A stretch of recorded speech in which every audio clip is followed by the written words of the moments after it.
Welcome to the Focus Forward Business Podcast for SturdyMcKee.com.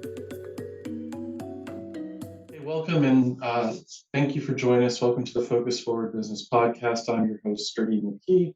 I'm here with Belle Walker today. Hi, Belle. Belle takes organizations from friction to function and recaptures lost efficiencies and engagement by aligning ways of people working towards strategic goals.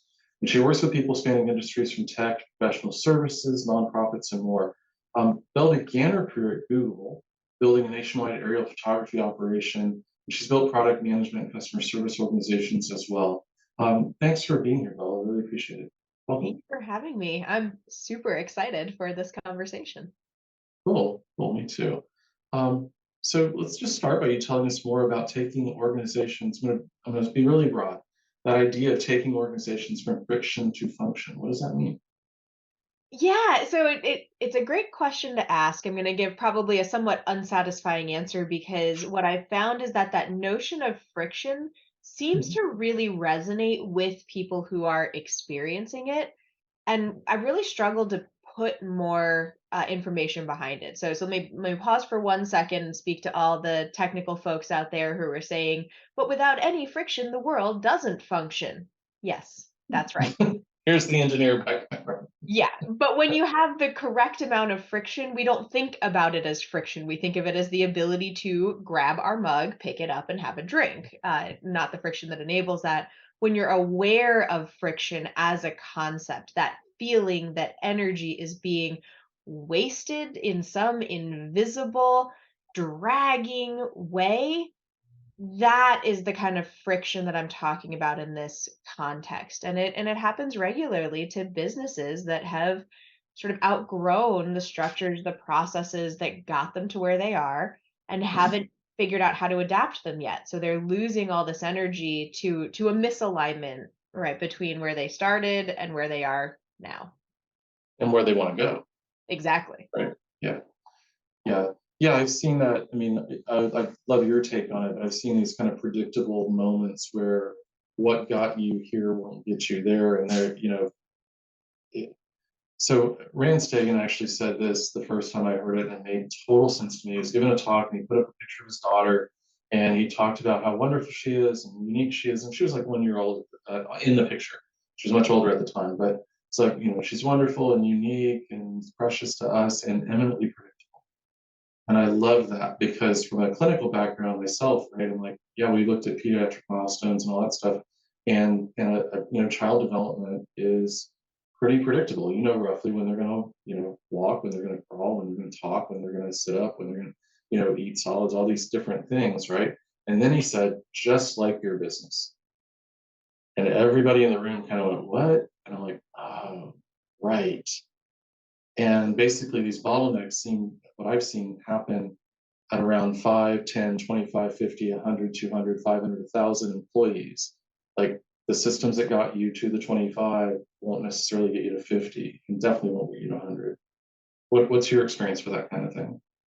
Very, very similar. I will say that the sort of nitpicker in me then Mhm. tends to say, oh, well, but this particular milestone is slightly earlier, slightly later for this Sure. business. So I don't tend to focus in on what those transition points are, but that experience of, we have hit a breaking point for our business really is, I think, very universal and very few organizations. Oh, the other piece of it is that many organizations blow through one of those Sure. points, maybe even a few, without really noticing them.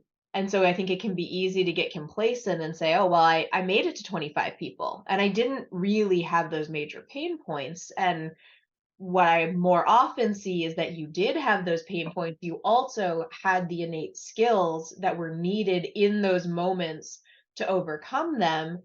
And what you are finding now is that you have reached the first point where your skill set just isn't the match needed.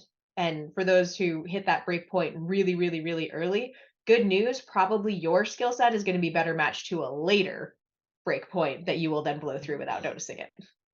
No, I love that. Thank you. Because yeah, and those are just kind of general, those milestones or time periods are kind of generalizations so that people can start to put some kind of framework around it. But yeah, I I've seen that as well, where they get really frustrated, because they have gotten this far and now they can't break through. I was involved with a company at one point, not in consulting, not giving them advice, but working with them on some other stuff, where they were stuck at like 175 people, right? And 5 years later, they were still at 175 people. They went from 178 to 176, right? And they couldn't Yeah. figure out how to go through that next barrier. Um, so yeah, different leaders, different skills. Talk more about the skill set though. What's important? What's necessary for folks? Well, I would say it's a combination of skill set and bandwidth and context. Because one thing I will say is that I, as an executive, could have used me as a consultant, right? And obviously those two Mm, people have the same skill set. So skill is one piece of the puzzle. And I'll talk about that, and then I'll talk about the other half of it. So on the skill sure. side, uh, especially with smaller teams, smaller organizations, being able to think very relationally, being able to be very comfortable with kind of gray areas and loose definitions at best really allows a lot of organizations to thrive, right? That big vision when you have a very small group can often be enough to unite and support each other as you're moving forward. So 5 people, a lot of structure, a lot of process for most organizations is gonna be very hampering. There Right, are some exceptions, but in general, right? right. 100 people all trying to just do their best to follow a vision without any structure or process, That's chaos. it's chaos, and every one of those 100 people with the absolute best intentions are almost certainly going to have redundant work and gaps and missing things. And so somewhere in the hopefully most of your listeners can kind of understand those extremes, right? Sure. But where in the middle that transition happens, and it's not that you once to your point, right, go from Mm, loose to clear. There are these sort of various boundaries, and so that's sort of why I was saying those who weren't necessarily blowing through the first couple milestones are probably people who have more of that structure and kind of clear mm. definition orientation. That's not really helpful in that 5-person point, but it's going to be super helpful when you're at 100 people. And so that's a little bit on the skill side. The other piece is just the context, right? When you are in the business every day, making it work, making it happen, focusing in on what it is you do, how you're doing it, it's very difficult to step back and see that broader picture. And even though Okay. you could look at anyone else's business and see the broader picture, right? Having that skill set, the time, the mental bandwidth, that freedom and flexibility is just hampered when you are busy trying to make it happen every day. Yeah, it's the forest for the trees kind of concept, right? And yeah, when you're in it, well. Here's something I found helpful as well for folks who are in it every day, to take a pause once a week, once every couple of weeks, once a month, even for 15 minutes, 20 minutes, and just think about where they were a week ago, a month ago, what they've done, because we don't give ourselves enough credit. And for the things we've done and we've accomplished, we need to take a breath, because we're not talking to somebody. And I love your point too about, seeing somebody else's business. When we go into businesses all the time, right? We go into restaurants, we go into coffee shops, we go to gas stations, we go whatever, and we see things that don't work, right? Or that could be better. And can we apply that same perspective, the customer perspective, to our own businesses? Can we? Yes, absolutely. Do we? Do we is that the biggest fire in your business right now? Is that the best use of your time as a CEO, as a founder, or whatever role you happen to be in? I think there's layers to these questions, right? And those answers very much vary at some of those different breakpoints, and Sure. perhaps not intuitively, right? I would actually argue that some of the earlier breakpoints, getting external support is actually more important than when you're larger, because when you're larger, you tend to have more depth and more strength behind you in your organization. So if you are taking that step back and focusing on the big picture, you're more likely to have that team who is keeping the day to day going for longer than might be possible at some of those earlier times. And I think that runs counter to what a lot of people expect. They really think that those first several breakpoints, they should, one of my least favorite words, but they should be able to do it on their own. It's only Mhm. 10 people, right? I can read the books. I could 10 people, man, you're covering a minimum 10% of your entire business. If you somehow have your work, everything that has to happen completely evenly distributed at that size, you're still 10% best case. And so that I think is easy to overlook Yeah. when we're in those moments. No, that's a great point. I appreciate that. Now, one of the things you do is work on process mapping, but I would love for you to go into that, explain a little bit more about what that is and how that might work at these stages. Absolutely, because that is a great tool. Process mapping is something anybody listening can do on their own and probably see very real value from. So, process mapping is to a large extent exactly what it sounds like. It is a map, a visualization of processes. Um, where it can get a little tricky is being clear and consistent around what is your start point of your map? What is your Mm. end point of your map? And what level of detail do you want your map to represent? And then holding consistently to those decisions. So, in the visualization, there's a whole visual language around these various shapes and graphics that allow you to sort of walk your way through this map, through the paths, whether it's sort of rectangles for tasks or diamonds for decisions.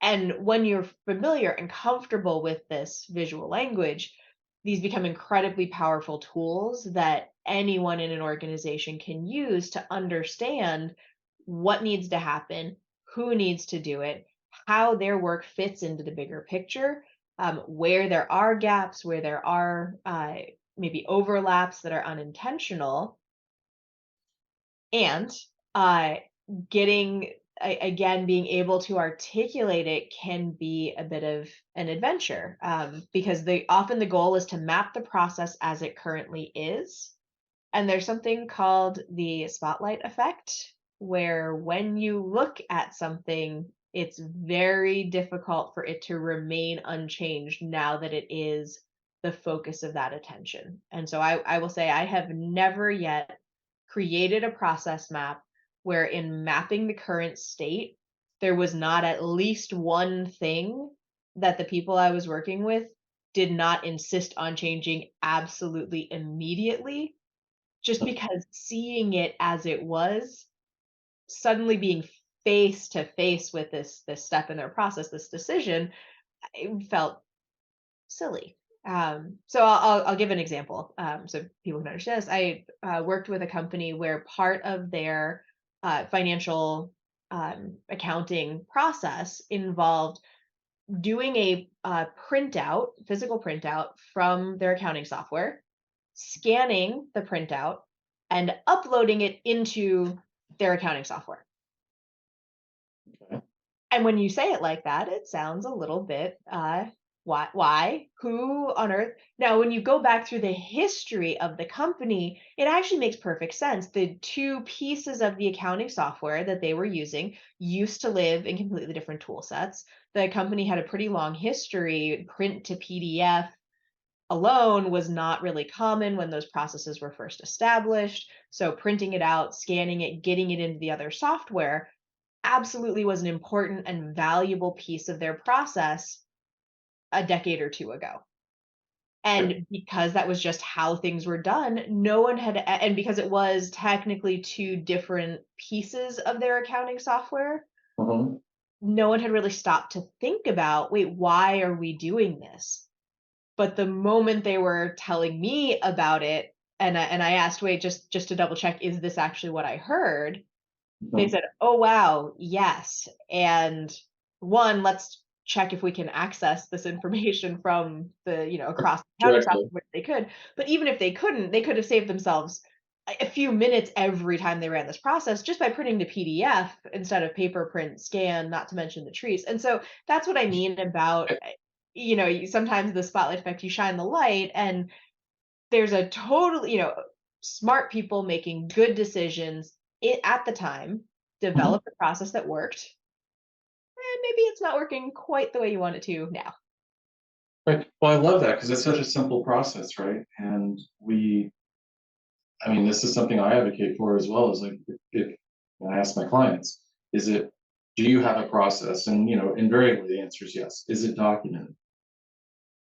Well, maybe somewhere, I don't know, whatever. I'm like, well, as soon as you write it down, though, that kind of creates that spotlight, and as soon as you write those 3 steps down or whatever the steps are, you kind of go, wait a second, is that really what we ought to be doing? Or if you're building a process or mapping it for the first time, you've got 4 different people kind of sort of doing it. You can watch each one of them and map out what they do, and then kind of pick and choose what's the best, most efficient, you know, best for the customer, whatever the priority is, right? Yeah, exactly. And that process also allows you, doing that conversation allows you to see when multiple people are doing things differently Mhm. is also, I think, one of the key opportunities in doing some process mapping, because there may be parallel processes actually happening, maybe even using the same terminology in a conversation, but then actually writing it down allows people to say, "Oh, huh, your way of doing step 3 is fantastic, and my way of doing step 8 is saving us a whole bunch of time. How do we get the best of all these perspectives and all these worlds?" Yeah, exactly. Oh, I love that. Um, so another thing, you actually wrote an article, and I love this that you, um, like I said in the beginning, we're going to make your performance management process less efficient to make it more effective. Stick with me, right? Can you talk a little bit more about that? When would you do that? Why would you do that? Why would you sacrifice efficiency for effectiveness? And what's that look like?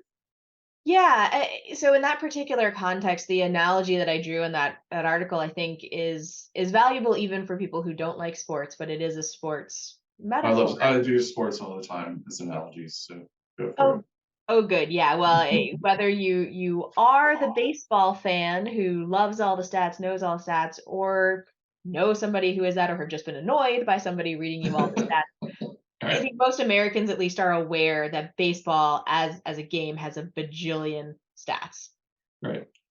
And even with all those stats, a true fan will tell you it's basically impossible to know who's going to win this game this time, or flipped around the other way, the team that won this game this time may not be the better team objectively when you take a step back and start looking at all the stats. And so we have this wealth of knowledge and information that people get very excited about, and then you go into a performance review, there's maybe 5 dimensions, maybe.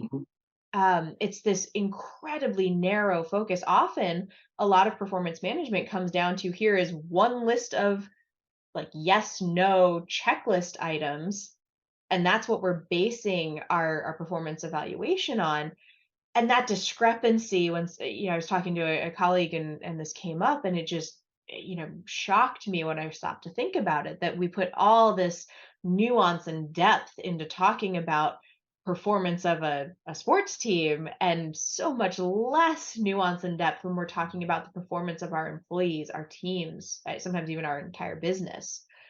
And so what I'm hoping to encourage people to do is to take that broader view, and as you said earlier, right, to pause on a regular cadence and think about, am I really looking at all the dimensions that can tell me the health, the performance, the value of my business, my team, my employee? And Mhm. I think that the answers are going to change over time, right? That's an advantage that the sports have. The rules change, but not usually very quickly. Mhm. Business changes dynamically constantly. And so if you start with this large number of variables, you will probably pretty quickly realize that there's only, a subset of them that are really driving what you want to know. But that Right. subset may be totally different next week, next month, next year. And without taking a step back again, how do you know that you're looking at the right things? No, I love that. So, my 17-year-old plays baseball. He's kind of a little serious about it. He said the same exact thing. It's like it, when you said, "Well, you don't know which team's going to win. Any team can win an individual game." We were talking about that, and it's just like, "Well, that's baseball."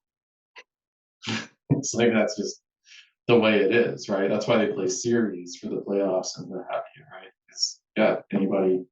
We defy the stats. Stats are averages in a lot of cases, right? They're averages. They're not telling you what's happening today. So, no, I like that emphasis too. To have so, how would you make the review process and the nuances? How is there any way you would think about bringing that into those performance reviews, bringing that into those assessments, and really making it a little bit more well-rounded? So I'm a big fan of being able to tie back to high level goals wherever possible. So especially with a smaller team or company, Mhm. really looking at what is the goal, the vision for the organization, and saying, okay, what are the elements of now this individual's role that could touch on that high level success? So that's part one. Perfect. Part two gets a little trickier, is making sure that you're thinking about the sort of the invisible work that happens in an organization. So, do you have a team member who makes sure that the coffee is filled every morning, no matter how early, the earliest meeting needs to be? Do you have somebody who is reaching out in a virtual environment and sharing a joke with every team member at least once a day and keeping that morale up? There's a lot of these pieces that very easily get overlooked because these are individuals who are force multipliers rather than direct forces themselves. And so if you're kind of looking vertically, if you will, between along your team all the way up to your high level goal, that's piece one. And then piece two is kind of this horizontal perspective of what is the impact someone is having across the broader organization. And as you get more people, there does need to be some degree of consistency. If nothing else, right, from a DEI perspective, when you really look at the individual perspective, there is a risk of bringing these unconscious biases into the conversation. And so some Sure. degree of systemization is important. However, finding that balance between looking at all the different options and then selecting some. So you asked a sort of more practical execution question. How would I recommend doing that? I would say where possible on a quarterly or at least annual basis, taking that big picture perspective and saying, what are all the variables kind of vertically and horizontally in my organization that I think are going to be moving the needle, have moved the needle this past year, are going to move the needle next year, and then sort of collecting them in and recognizing that giving sort of ratings and feedback across a lot of variables is more work and is going to give you a more nuanced picture and a more detailed picture. It's really just about committing to a little more effort for a pretty sizable reward. Well, I love that because one of the ways we operationalize and use it, and when you said vertical and horizontal, it's exactly how we map it out. Um, Vertical is job performance, right? It's the how are you hitting or exceeding your expectations or not, or whatever. Left to right is how aligned are you with the core values and the culture? How are you contributing to that? And it's, again, on a spectrum, it's an analog scale. You're trying to look at and kind of see how this person's contributing to the overall, through their behaviors, through their activities. So, when you're talking about the jokes or the coffee or any of those things, those go into kind of our expected behaviors or not. right? Whatever they are. And it's a way to make it a little bit simpler and operationalize it, I think. And it's not, I'm sitting here listening to you going, it's not comprehensive enough, right? But it's a start, Right. and it starts to help simplify and make it something that you can begin to think about. Um, but yeah, I love your perspective on that. That makes a lot of sense. You also mentioned the DEI thing. So what I've found is in practice, if you're really truly adhering to values and you're clear about your purpose and your behavior and where you're going, all those things comprising your vision, you will attract a more diverse population of players, because they're aligned on the things that are important. And when we're looking at it around our values and what we really think is important, whether that's prioritization of customers or efficiencies or whatever, why we're doing what we're doing, all those things, a lot of the other stuff kind of melts away, the stuff that we get hung up on, which is, I think, awesome. Yeah, I think that is very fundamental to inclusion and belonging. If everyone the D is important, and Sure. it doesn't matter how many diverse individuals you attract by any dimension of diversity if they are unhappy and immediately leave again. Right. Right. No, that would not be right. That's not how you want to do Right. it. And anyway, it's amazing how many companies are doing that. So once you have that Sure. sort of that high level goal, the key values, that I think really does offer then a space and an opportunity for people to bring their whole selves and relate to these consistent framework elements that everybody shares. The one sort of caution I would add here is that uh, I see a lot of companies who actually have done a great job of folding their values into performance management, Mhm. and I think that is a minimum. Um, but Yeah.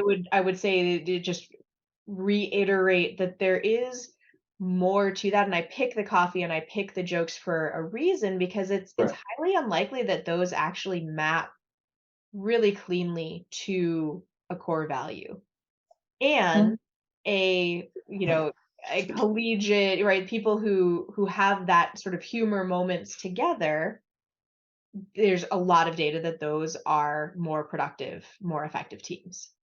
We should talk more about how to make those map better, because that's one of the things we do is really, work on the behavioral kind of ideas and what makes the team click and come together. What are our expectations for each other? I love doing that work with folks because it's much more of a discovery process than it is. It's not an invention. We're not they're already there, Right. right? Those expectations, those kind of standards are already there. We're just not generally not very explicit about them, right? And that's a really good point, right? Because I think the expectation standards are there, but if you're going to fold them into performance management, they have to be explicit, they Right. have to be articulated and recognized. Yeah, they can't be assumed, or then nobody knows what the rules are, right? Right. Kind of get confused. So probably one of the last things before we wind down here, you do nonprofit boot camps. Can you talk about that for a minute?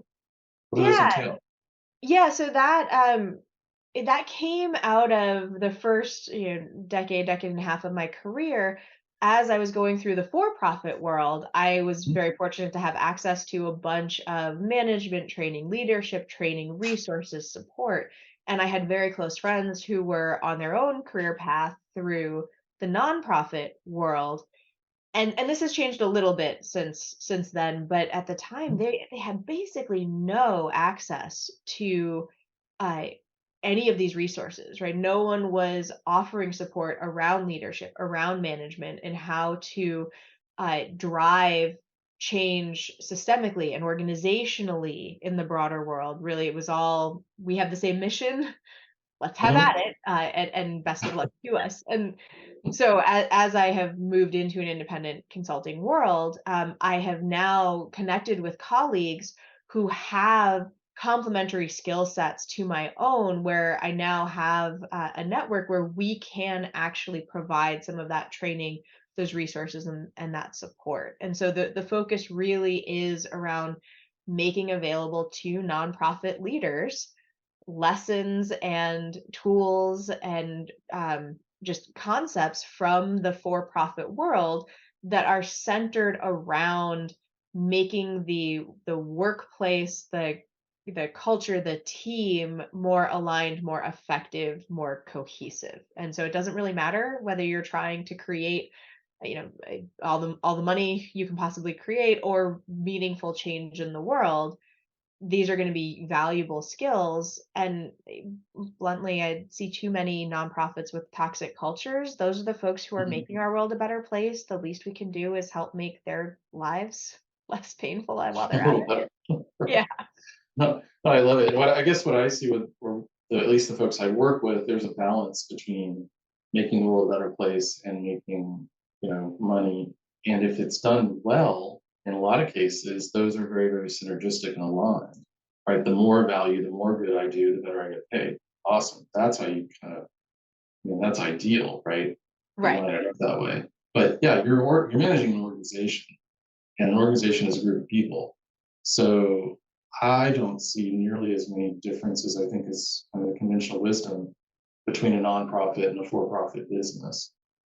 Exactly. And I think that is a mindset that is becoming more common. I'm Yeah, seeing more nonprofits that have CEOs, in that executive director is kind of the traditional title. And I think this is really positive change overall. And I'm just happy that we can maybe be one little piece of it, helping these nonprofits operate more effectively and have higher engagement, and really bring more to supporting the employees than only the passion for the mission that is right, kind of the right, the baseline. right. Well, I mean, it's a great baseline, right? It's a great starting point, but it's not everything. Well, and I think it's how we got here.